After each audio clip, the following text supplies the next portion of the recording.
The last 4 hours, July 1944. The morning of July 18th, 1944 began like any other morning in hell. Obersturmbannführer Michael Wittmann sat in the commander's cupola of his Tiger tank, watching the Norman countryside through a haze of smoke and dust that never seemed to clear. He didn't know it yet, but in exactly 4 hours he would be dead, and the most feared panzer unit on the Western Front would effectively cease to exist. But right now, in this moment, he was still the hunter, not the prey, and the British were about to learn why the Germans called this sector the graveyard. Wittmann was 30 years old and looked 50. The Eastern Front does that to a man. He destroyed 138 enemy tanks in Russia and another 28 since arriving in Normandy 6 weeks ago. The Knight's Cross with oak leaves hung at his throat, earned by doing the impossible so many times it became routine. His crew worshipped him. His superiors feared him because he told them the truth. The British put a bounty on his head, though they didn't know his name yet, just the number painted on his Tiger. 007, like some kind of joke, except nobody was laughing. The radio crackled to life. It was Captain Helmut Dollinger from the reconnaissance unit, his voice tight with barely controlled panic. Multiple columns spotted. British and Canadian, thousands of vehicles. They're coming through Bourgebus. It's Operation Goodwood, and it's everything we feared. Wittmann pulled out his map, already stained with oil and coffee. Bourgebus Ridge, the high ground that overlooked the entire sector. If the Allies took it, they'd roll straight into Falaise, and the entire German position in Normandy would collapse like a house of cards. He looked at his watch, 0947 hours. His company consisted of 7 Tigers, just 7. Against what Dollinger was describing, 7 Tigers might as well have been 7 bicycles, but orders were orders, and besides, Wittmann had beaten worse odds. There was that day at Villers-Bocage back in June when he'd stopped an entire British armored column single-handedly, destroying 25 vehicles in 15 minutes. The British still hadn't figured out how one tank had caused such devastation. They probably thought it was an entire company. If they'd known it was just Wittmann and his crew, they might have surrendered on the spot. He climbed down from the Tiger and gathered his company commanders.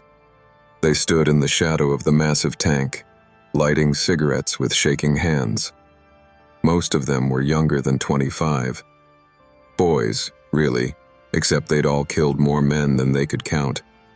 Franz Staudegger, his most reliable commander, had that look in his eyes that Wittmann had seen before. The look that said, "We're not coming back from this one." "Gentlemen," Wittmann began, and he almost laughed at the absurdity of the word. There were no gentlemen here, just survivors. The British are coming with everything they have. Intelligence suggests 700 tanks, maybe more. Sherman Fireflies with the long 17-pounder guns. They've learned to be afraid of us, so they're bringing enough metal to bury us. He paused to let that sink in.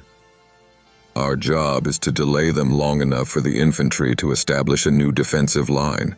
We hold Bourgebus Ridge for as long as possible.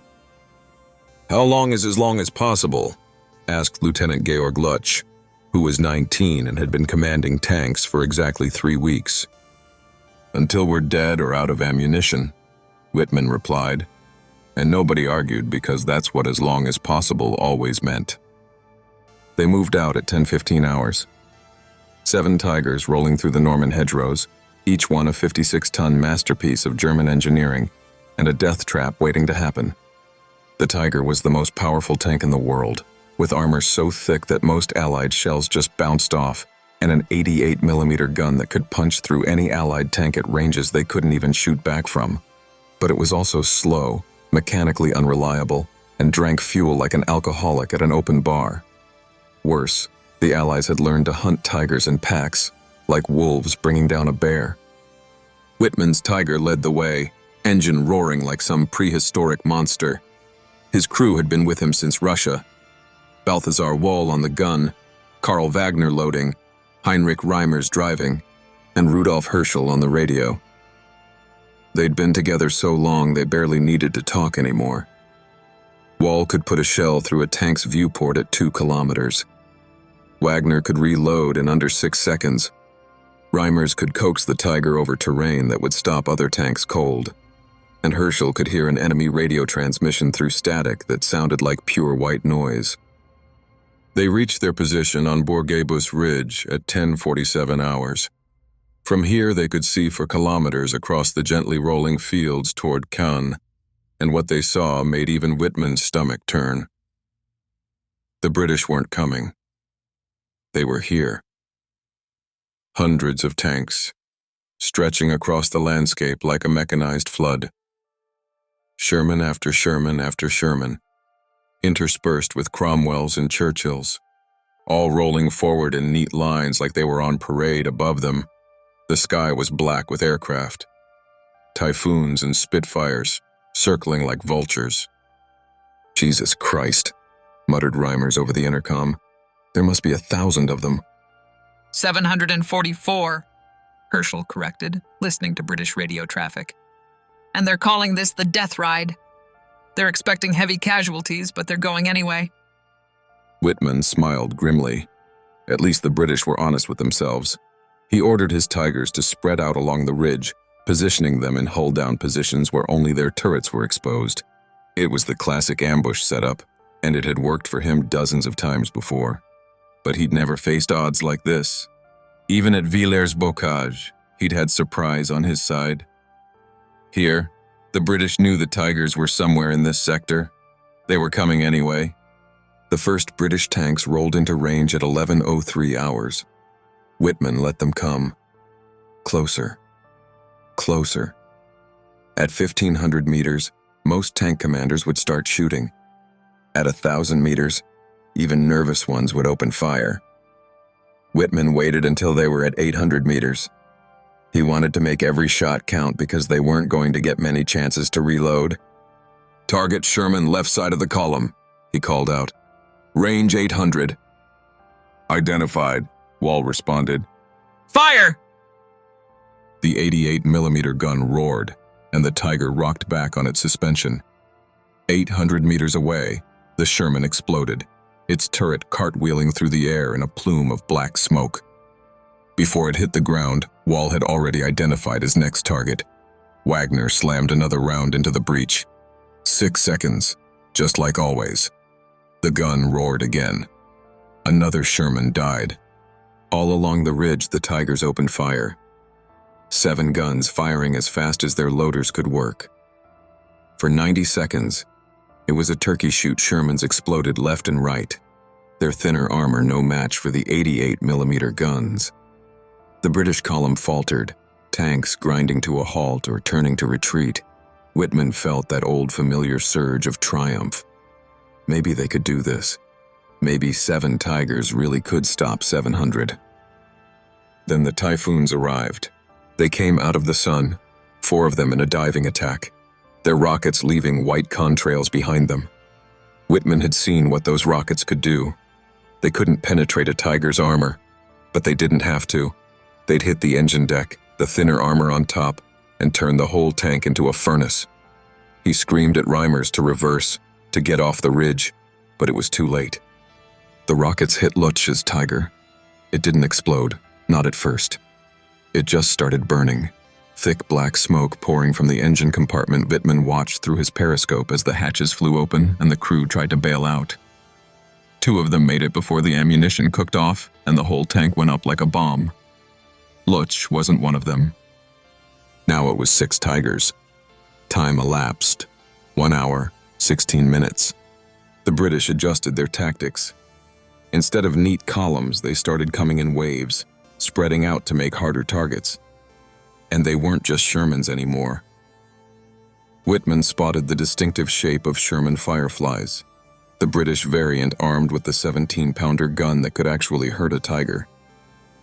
The British had learned to hide the Fireflies among the regular Shermans, making them hard to identify until they fired.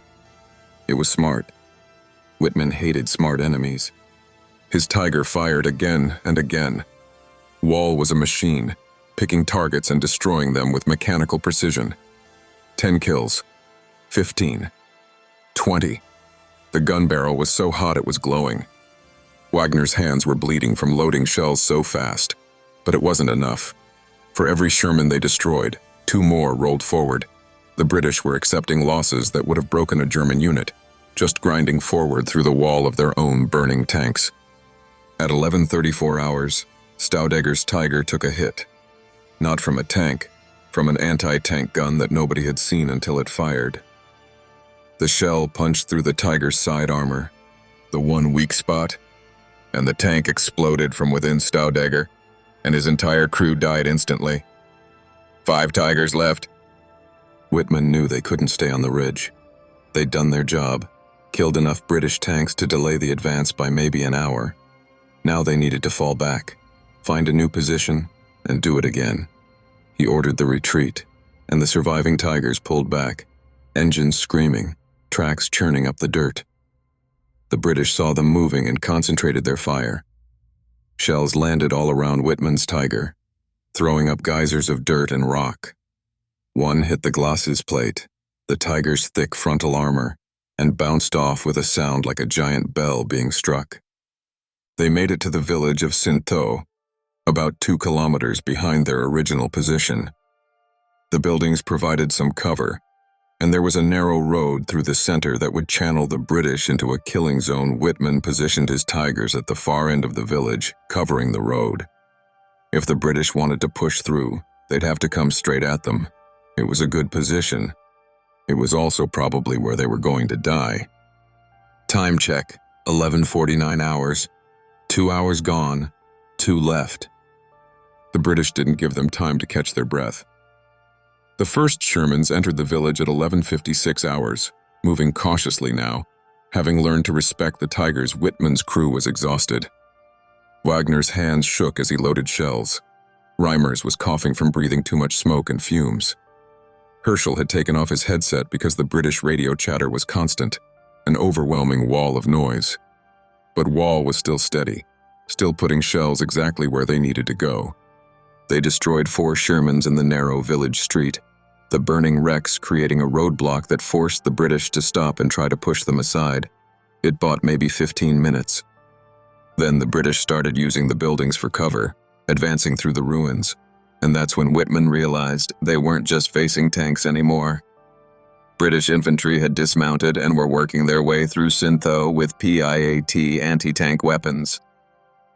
A Piat couldn't kill a Tiger from the front, but from the side or rear, it absolutely could.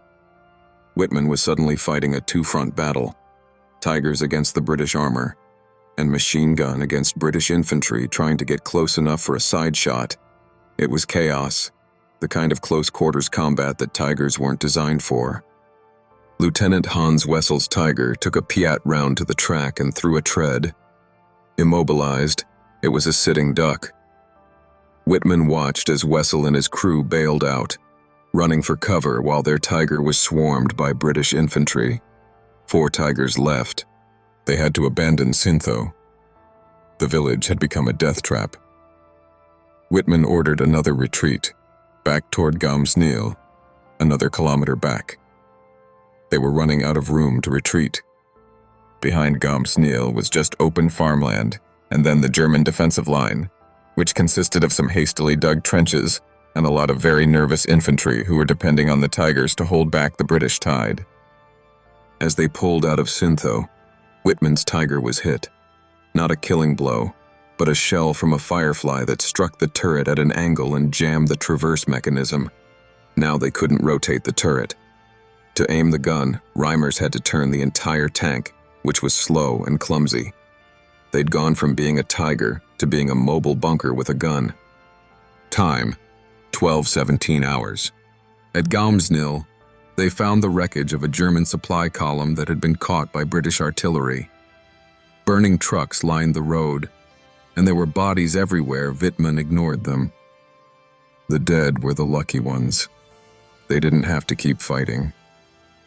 He positioned his 4 remaining Tigers in a loose line across the main road. The turret traverse was still jammed, which meant his Tiger was less effective than the others, but he'd be damned if he was going to pull back and let his men fight without him. The British came at 12:29 hours. They'd learned patience. Instead of rushing in, they used their artillery, pounding the German position for 10 minutes straight. The world became nothing but explosions and flying metal. Whitman and his crew huddled inside the Tiger, feeling every shell impact like a physical blow, praying that none of them scored a lucky hit on a weak spot. When the barrage lifted, Whitman could barely hear anything except ringing in his ears. Then the tanks came. But they weren't alone. The British had brought up infantry in half-tracks, and now they were deploying around the flanks while the Shermans came straight up the middle. It was a proper combined arms assault, the kind of coordinated attack that the Germans had used to conquer half of Europe. Having it used against them was almost insulting. Whitman's Tigers fought like cornered animals. With his turret jammed, Whitman had to rely on Reimers's driving to aim the gun, pivoting the entire tank to face new threats. It was awkward and slow, but Walls still made every shot count. They destroyed a Sherman at 600 meters, then another at 400, but they were taking hits too. The Tiger's armor could take punishment, but it wasn't invincible. Each impact made Whitman wonder if this was the one that would penetrate. At 12:47 hours, Lieutenant Rolf's Tiger took a direct hit from a Firefly. The shell went through the turret front, through Rolf himself, through the gunner behind him, and out the back of the tank. The Tiger didn't explode. It just stopped, smoke seeping from every hatch. 3 Tigers left. Whitman had lost track of how many enemy tanks they'd destroyed. 30? 40? The field in front of Gaumisnil was a graveyard of burning Shermans. But they kept coming. The British had tanks to spare. The Germans had 3 Tigers, and no reinforcements were coming. Then Herschel picked up something on the radio. British units reporting that they'd bypassed Gaumisnil and were pushing along the flanks. They weren't trying to go through the Tigers anymore. They were just going around them. In 10 minutes, maybe 15, the Tigers would be surrounded and cut off. Whitman felt a strange calm settle over him. So this was how it ended?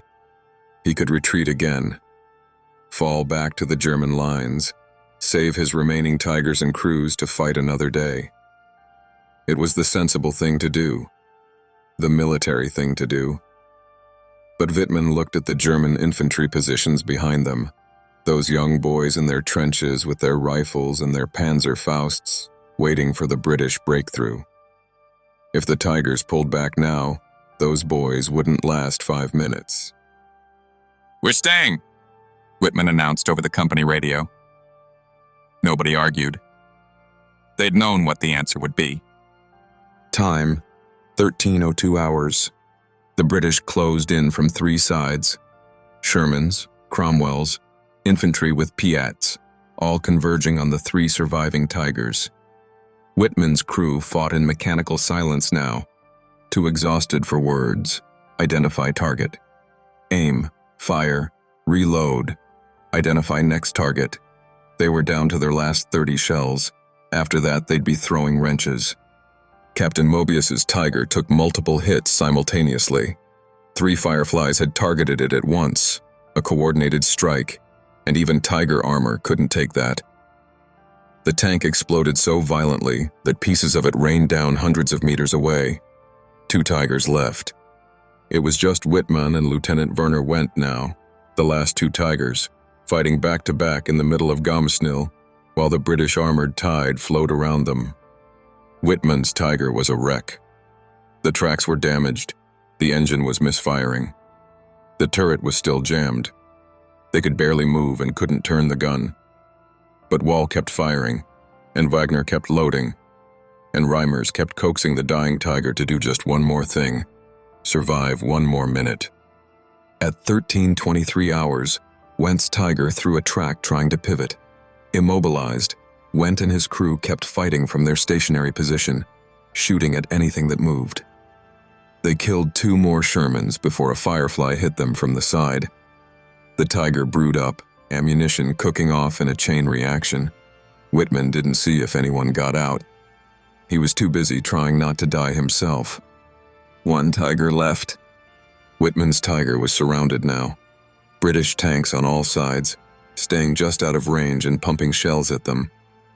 The Tiger was dying by inches. One track was completely shredded. The engine was on fire. The radio was dead. Herschel was unconscious, maybe dead. Slumped over in his seat with blood running down his face, Wagner was still loading shells, moving like a zombie, his burned hands leaving bloody prints on everything he touched. "Target left," Whitman called out, his voice hoarse from breathing smoke. The whole tank was full of smoke now, the air so thick you could barely see. "Identified," Wall responded automatically. Reimers turned the tank one last time. The engine screamed in protest. Something broke inside the transmission with a sound like a gunshot, but the tank moved, just enough to bring the gun to bear. Fire, the last shell. The 88mm gun roared one final time. 800 meters away, a Sherman Firefly exploded, the one that had been getting ready to deliver the killing shot. Then Wagner collapsed, just fell over backward, his body finally giving up. Wall tried to get out of his seat to help, but he couldn't move. None of them could. They were done. Whitman sat in the commander's cupola, watching the British tanks closing in. He thought about a lot of things in those final seconds. About his wife, about the farm they'd planned to buy after the war, about all the men he'd killed, about whether any of it had mattered, about the fact that in a few seconds, none of his thoughts would matter, because he'd be dead. A Firefly lined up the shot. Whitman saw it clearly through his periscope, watched the gun barrel adjust, watched the flash as it fired. He didn't feel the impact. The shell went through the Tiger's side armor, through the ammunition storage, and the whole tank went up in a fireball that could be seen from kilometers away. Michael Whitman, the greatest tank ace of World War II, died at 13:47 hours on July 18, 1944. His body was never recovered. The Tiger was so completely destroyed that for decades no one even knew exactly where he died. His crew died with him. All of them. The British finally took Bourguebus Ridge at 14:30 hours, about 40 minutes after they'd killed the last Tiger. Operation Goodwood pushed forward another few kilometers before stalling out, having taken catastrophic losses. The British would later claim they'd destroyed most of a panzer division. They were almost right. Whitman's company had ceased to exist. 7 Tigers had delayed 700 British tanks for 4 hours and destroyed somewhere between 40 and 60 of them. The math didn't make sense. 7 against 700 shouldn't have lasted 4 minutes, let alone 4 hours. But that's the thing about last stands. The math never makes sense. Men don't fight to the death because it's logical. They fight because their friends are fighting, because someone has to hold the line, because retreat isn't always an option. Whitman and his crews bought 4 hours with their lives. 4 hours for the German infantry to dig in. 4 hours for reinforcements to arrive. 4 hours that meant the Normandy front didn't collapse on July 18th. It collapsed 3 weeks later instead. The war dragged on for another 9 months. Germany lost. Everyone knew they were going to lose. Whitman had known it back in Russia. But knowing you're going to lose doesn't mean you stop fighting. Soldiers don't fight for abstract concepts like victory. They fight for the guy in the next foxhole, for the crew who depends on them, for the belief that maybe, just maybe, they can hold out 1 more hour. Whitman held out for 4. After the war, a French farmer found the wreckage of a Tiger tank in his field. It was so badly destroyed he couldn't even tell what type of tank it had been. It sat there for decades, just another piece of war debris in a landscape covered with them. In 1983, someone finally excavated it and discovered the remains of 5 men inside dental records confirmed one of them was Michael Whitman. He'd been in that field the whole time, 40 years, while the world moved on and forgot. The British soldiers who fought at Bourguebus Ridge told stories about the Tigers for the rest of their lives. About the last stand at Gomes-Nil. About the German tank crews who wouldn't retreat, wouldn't surrender, just kept fighting until there was nothing left to fight with. Some of them felt respect, Some felt relief that they'd survived. Some felt nothing at all because that's what war does to you. History remembers Michael Whitman as one of the greatest tank commanders who ever lived. 138 confirmed tank kills on the Eastern Front, another 40 or so in Normandy. Knight's Cross with oak leaves, a legend even among his enemies. But that's not who died in that field on July 18, 1944. The man who died was just a 30-year-old from Bavaria who wanted to go home, who was tired and scared and knew he was going to die, but did his job anyway because that's what soldiers do. In the end, Whitman and his crews bought 4 hours with their lives. 4 hours that didn't change the outcome of the war, didn't save Germany, didn't prevent the defeat that everyone knew was coming. 4 hours that mattered to the men in the trenches behind them, who lived because the Tigers died. 4 hours that meant something to someone, even if only for a moment. 4 hours can be a lifetime when it's all you have left.